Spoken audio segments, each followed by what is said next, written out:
ఇదే ఆఫీసులో మళ్ళా పోస్టింగ్ వచ్చి ఛార్జ్ తీసుకుంటున్నటువంటి తరుణంలో మీడియా మిత్రులు అందరూ వచ్చినందుకు మీ అందరికీ కృతజ్ఞతలు.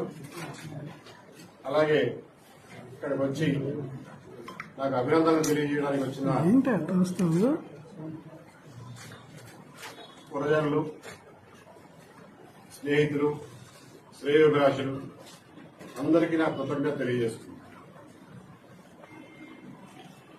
ఈరోజు నా పదవి విరమణ రోజు కూడా అదే రోజున పోస్టింగ్ ఆర్డర్ తీసుకుని ఉదయం పదవి స్వీకరణ చేసి మధ్యాహ్నం పదవి విరమణ చేసేటటువంటి పరిస్థితి జరిగింది. దీనికి కారణాలు ఏమైనప్పటికీ కూడా